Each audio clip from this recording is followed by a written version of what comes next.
Hey everybody, it's PJ, the Wisconsin Air Gunner. I have a very special review video coming today. This is the Niksan USA Scavenger in 177 caliber. This video is brought to you by Niksan USA and DonnyFL. In full disclosure, I work for DonnyFL and Niksan and Sabre Tactical, and I've been given this opportunity to do a bench review of the Scavenger. However, the opinions in the video are mine and mine alone. Let's check this out. If you go online and Google Niksan, N-I-K-S-A-N, Scavenger, you're going to have a hard time finding anything out about this rifle.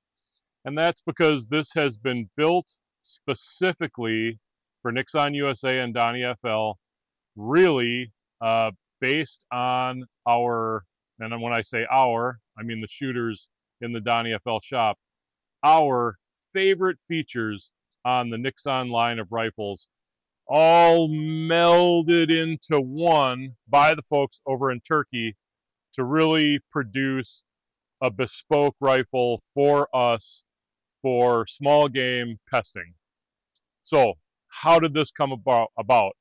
We've all had an opportunity now over the last year to shoot a variety of the Niksan rifles, and each one comes to the table with something really cool that we on staff really like.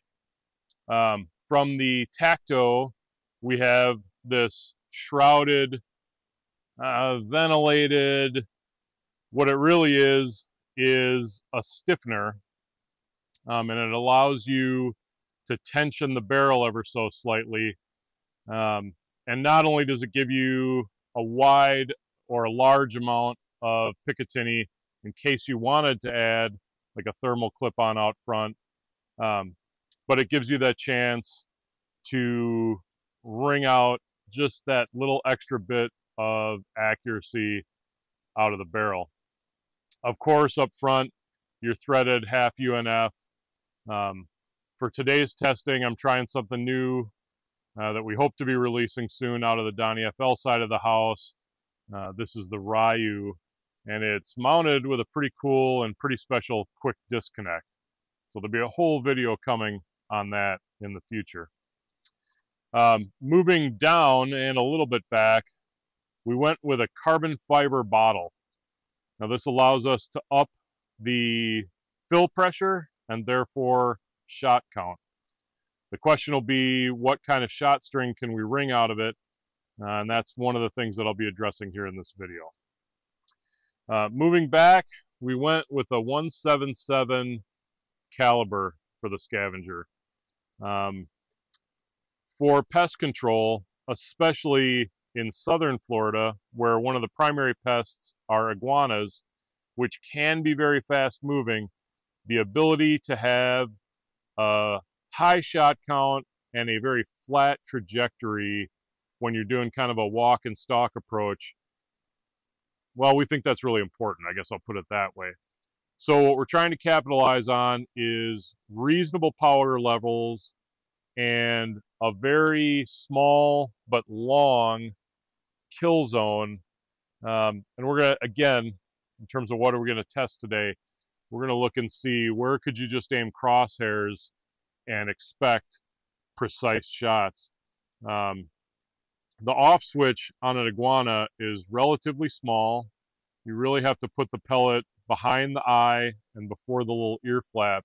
And if you don't get it just there, it's not that it takes a ton of power. You can put some really powerful rounds through a whole chunk of the iguana and it will not stop it. You have to be very precise, so we're looking for a wide band, a long range. You know, if we're able to go from 20 to 45 yards without really having to make a scope adjustment, being within that half-inch zone, going to be very happy about that. So we'll see how it does. We did keep the walnut forestock, which allows you to attach a Picatinny rail underneath. That all comes in the box. But we also wanted to keep the folding and extending rear stock. So we specified that. And this has a very solid lockup. One of the things that globally Niksan is known for is their injection molding. So this is a molded, it's a polymer or plastic buttstock, nice rubber butt pad. You've got a quick disconnect sling mount back here, folds up super nice. Really a good setup, and it contributes to an overall lightweight air gun that'll be good for a full day of walking around stalking iguanas. I've got it paired up with an Element Optics Helix up top, and fairly new to me is a set of UTG AccuSync quick disconnect mounts. So if I want to switch this out for a thermal or a night vision, an IR scope, I just loosen those, pop that off, and I'm ready to go. We want to get into the review and show you guys what this has to offer. And I mentioned this is a very limited run. I think there are currently 10 of these right now. That's how limited it is. So I'm going to fill this up to a 250 bar fill. I'm going to load up all the magazines I have. And what I'm going to do off screen is set up the FX radar.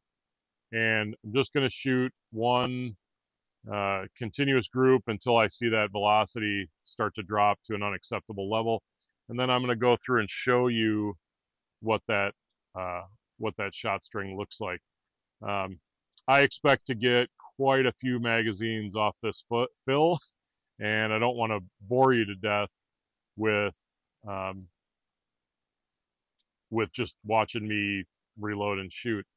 The other thing, and this may help you when using radar-based chronographs, radar is susceptible to radio frequency interference. And of course, the FCC does a wonderful job of trying to make sure all these different frequencies don't interfere with one another.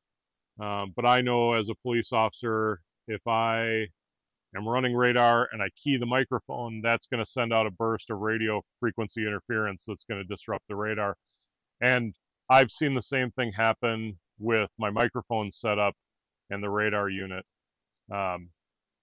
So to avoid any possible missed readings, to give you guys the best results, I'm just going to shoot, and then we'll be back to talk about the chronograph results. So stand by. One of the things I learned pretty quickly in Florida is that there's some things you can do inside, and you might as well do them inside. So we're going to take and load up a magazine and show you guys how to do this.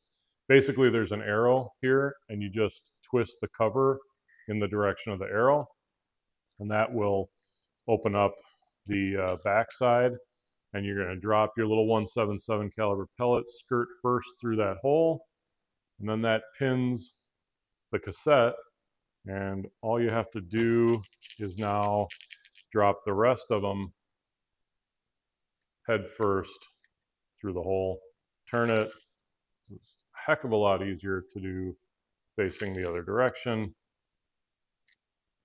But you just keep filling the holes till you get it all the way around, and then the magazine is full. Now this magazine holds, let me count them up here, 14 177 caliber pellets. For today's testing, we're shooting some JSB pellets. These are the 177 caliber exact heavies. These are 10.3 grain pellets. And I've done just a little bit of preliminary testing, and these seem to be flying really nice. We are going to be shooting outside. There is a little bit of a tailwind today, which from a heat management standpoint, I am loving, but we will see what that does to our targets downrange. The magazines are made of a really high quality polymer or plastic. I don't know what the technical term for it is. I know that they feel nice. They're sturdy. If you drop them, step on them, have to open them up to wash them out. They're pretty straightforward in terms of keeping them functional and putting them back together. The plastic is tough. It doesn't show a lot of marks or scratches very easily. I'll show you this on the bench, but you do have to load from your right to your left, and you can't pull the magazine through. There's this little lip right there that prevents that from happening. And there's kind of a guide rod as well as a magnet on the bottom. So when it slides in, it's perfectly centered and just really easily feeds those pellets through. So it's a really good mag design. A lot of people like something with a flip up cover or, you know, some other things like that. I think this design, because it's kind of so bomb proof, well, here's the deal. You're going to get 4 of them with the gun. So they're not super expensive, and you get plenty of them to do a good amount of shooting. And any day you go out and can rip through 4 magazines is a pretty good day. So I think you're getting a lot for your dollar. You know, there are other companies that do different kinds of magazines with different features, and you might think those are really slick, but in terms of a real knock around, these Niksan guns are really built to take a beating. And if you're looking for a gun that you're going to be outdoors with on a regular basis, and you're not doing the kind of hunting or shooting where you can really baby your equipment, it's one of the real strong points or selling points of the Niksan line, is that these guns are really rough and tumble, and they're engineered to withstand hard use in the field. Wow. Okay, let's talk about velocity. I just did a load of shooting. In fact, enough that the knurling on the cocking handle, which actually is pretty nice, good feeling cocking handle, but it's knurled, and I can feel where it's digging into my figure. I basically shot 2 tins of pellets to get you some velocity numbers. So I'm shooting this with the transfer port adjustment all the way open. I did try shooting with the transfer port open at varying places along its arc. And my one criticism of the rifle is that there is no detent in there. So getting it to stay exactly precisely at the same spot all the time was very difficult. And I did actually have a couple times where it shifted on me. So I ended up shooting with it wide open, which was just fine, as it turns out. I filled it up to a 250 bar fill, and I shot, and I shot, and I shot. I shot all the way as it rose and then fell kind of back almost to the beginning point. And I started with velocities in the 830s. Had a peak velocity in the right around 930, and I stopped shooting as it got to just under 900 again. I did see a couple of things, but I want to show you those velocities first. So I'm going to give them to you 10 shots at a time. You can pause this if you really want to look at it. But here are shots 1 through 10.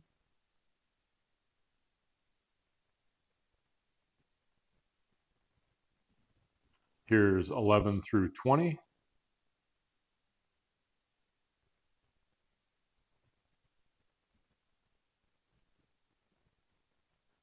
Here is 21 through 30.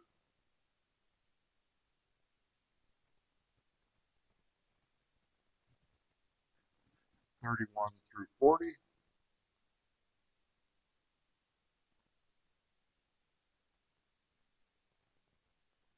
(41), or sorry, oh, I'm lost here. Here's the next 10.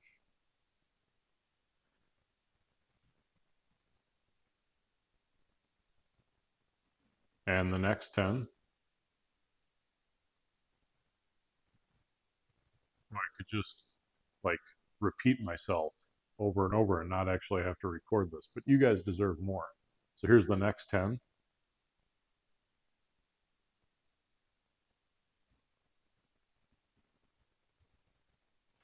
And the next 10.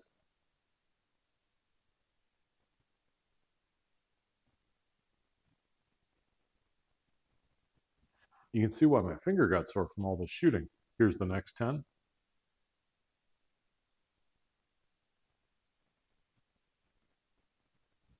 There's 10 more.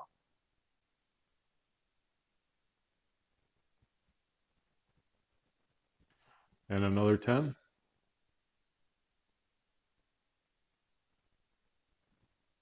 And then I'm just going to give you the rest of them until they're done.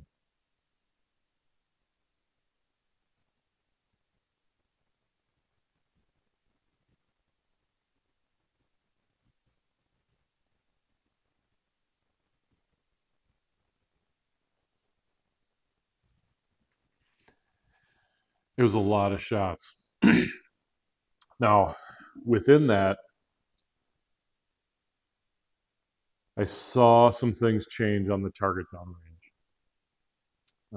The first 2.5 magazines were a pretty uninspired group. I wasn't really shooting super carefully. I was kind of just trying to get the work done. So, you know, I have some pride, and I want to make every shot count, but I wasn't necessarily as careful. I wasn't concentrating or breathing, stuff like that. What I noticed after about 2.5 magazines, when the velocity got up right around 900, was that group started to tighten up. And I actually shot a different group then. And that group, which I ran like 3 magazines, and then I ran another group of 3 magazines. I think all in total I ran 8 or 9 magazines, just in the like, okay, this is what I'm going to do for velocity, the numbers that you just saw. Those groups where the velocity was, you know, 900, 906 and up were very tight. And I happened to look, not happened, I intentionally looked at the bottle when it kind of crossed that threshold going up, and the bottle was at about 225 bar. And I also looked, I'll show you the picture of the bottle when I was done shooting. It was right at about 150 bar. So if I was going to shoot this gun, I would fill it to, I think, 220, and I would plan to get 6 magazines out of it. It's a lot of shots. And I think you will find, as we're going to look, those will be pretty accurate. So here is a screenshot of what I expect you would get from 220 to 150, about 6 magazines. Average velocity is about 918, and I think that calculates out to about 19 foot-pounds of energy. And 19 foot-pounds of energy, let's just keep track of this. This is a 177 caliber air gun, unregulated. 19 foot-pounds is a lot of energy, especially in that small projectile. Think about what you would shoot with a 177 cal rifle. Pigeons, starlings, sparrows, squirrels, all things that are shot on a regular basis in the UK with sub 12 foot-pound air guns. So you've got a third again, or 50% more. Forget about the maths. 12 to 19. Take 12 divided by 2, add 6. You're more than half again as much the energy as a big chunk of the air gunning world is limited to. This is plenty of power without being overkill. Yeah, it's a small projectile, and you're going to have to hit the spot, which brings us to the next part of this review, which is about accuracy. So I'm using one of the new FX radar-based chronographs, the True Ballistic chronograph. Been testing it for about a week now and liking the results.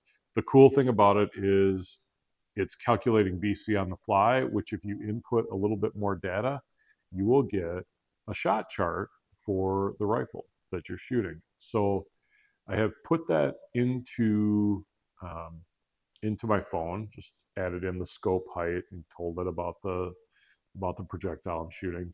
And it's created this shot chart for me.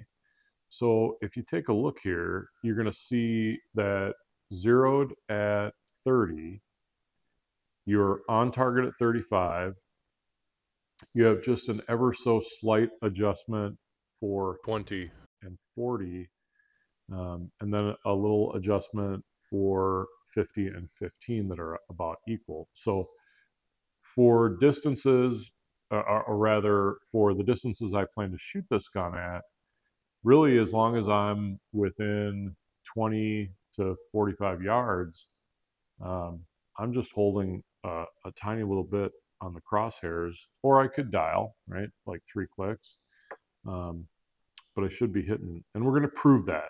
That's the next thing here. So what I'm going to do is I'm going to set out a target at 25 yards, 30 yards, and then 35 and 40 yards. And we're going to shoot 5-shot groups. Now, it is outdoors in Florida. It's afternoon in Central Florida, which means thunderstorm time. So there is a little bit of wind whipping, and we are shooting 177 caliber pellets, which are pretty small, as you know. You might hear some thunder in the background, but we'll see how things go. So let's head back out to the bench. I got some magazines loaded and get to shooting. All right, we have a target and camera downrange at 25 yards. So we're going to take 5 shots and then move it back.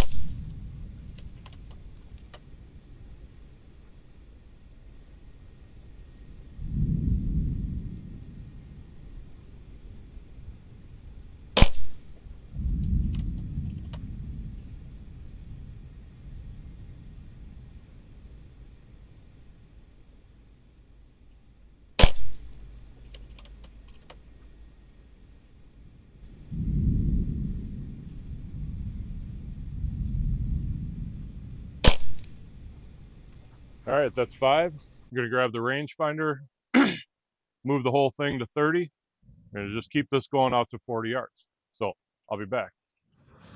Now we're at 30 yards.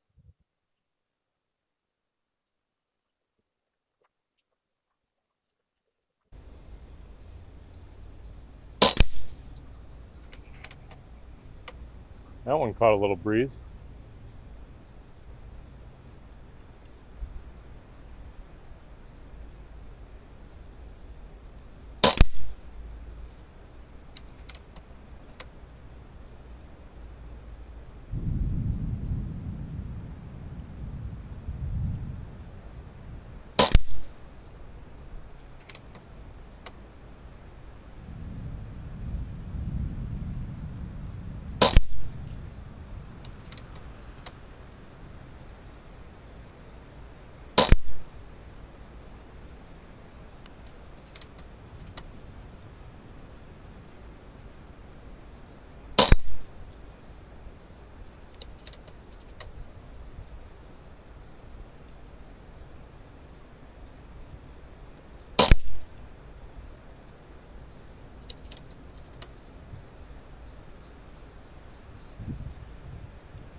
Huh, that was interesting.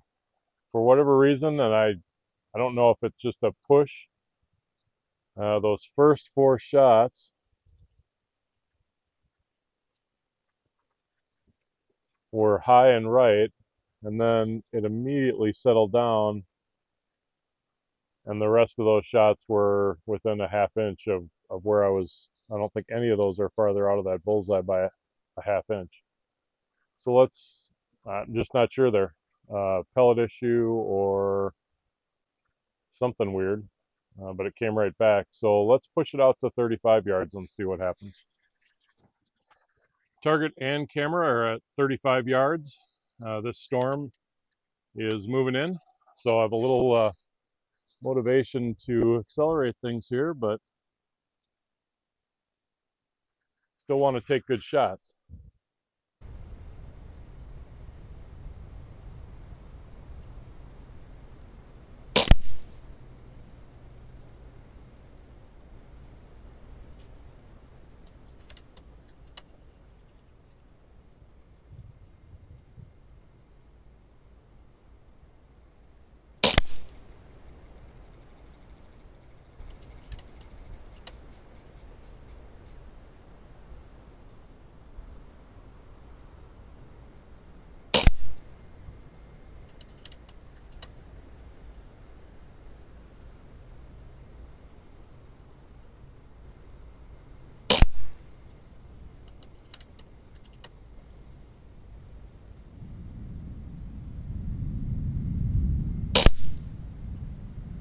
We're still chewing up the center of that target. I think that was 5. Yeah, it should have been 5.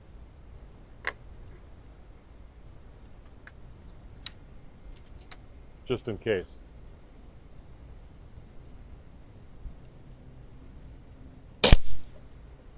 That one rose up just a little bit, but that was for sure 5, maybe 6 shots. We're gonna do, boy, that storm is rolling in. And 40 yards was a little bit too much based on the wind that's pushing. So I backed us up to 25 yards and we're gonna take a run at this Know Your Limits plate.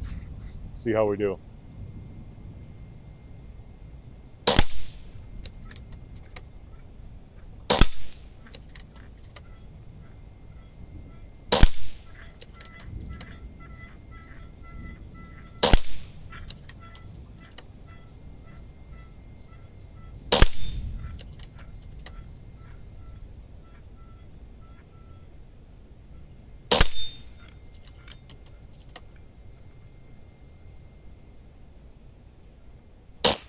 Oh, second to the last.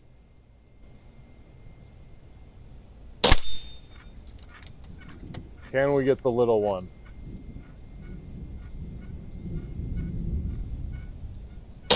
Yes! Oh, smashing steels is always fun. So here we are, end of the video. What we set out to do at Niksan USA was sort of build something bespoke just for us and the way we like to shoot. Yeah, long shots are great and we love shooting slugs and all that, but a lot of our days are simply out grinding it out, doing pest control. And for that, you need an accurate gun in close to middle distances, and you need lots of shots. You don't need lots of power. What you need to be able to hit is a small space consistently. And I think we've done it with this particular build. From 25 to 35 yards, you don't even need to make an adjustment on the scope. I've got this mounted with leapers, AccuSync, quick disconnect, medium height mounts, rings, 30 millimeter for the helix. It is just over bore by about 2 inches, which means when I look at my dope chart, really 25, 35 yards, I don't make any adjustment at all. And it's a very slight adjustment in the 20 and 40 yard range, like talking about just a couple of clicks. Now, if I'm back at 10 or 15, I'm going to have to make an adjustment for that just because that pellet is still rising up to meet line of sight. It's a quiet gun with the Ryu moderator on there. You can put a Picatinny rail, one comes with it, and 6 magazines, 6 14-round magazines, really all within an inch, inch and a half at 30 yards. So I don't know that at this price point, unregulated rifle, you can ask for very much more. And, you know, it's got features like a folding stock. So if you were to take this off and you didn't have a bipod on, you're definitely in that backpacker size, especially if you're out for a long walk. It's got a sling mount on back. You can attach that. It's a comfortable gun to shoot and a lot of fun. Like I said, today I put nearly two tins through this. And other than a couple of flyers on that one distance, I think was like 30 or 35. I don't even remember now. I think 30 yards. It's really accurate. So I hope you've enjoyed the video, folks. If you have, please consider hitting that like button. If you're not already a subscriber, it's great when you do that. Helps me show manufacturers and dealers that we're serious about our air guns and that this is a way for them to get the word out. And it's greatly appreciated when you do it. Until the next video, everybody, shoot safe. shoot straight. We'll see you around.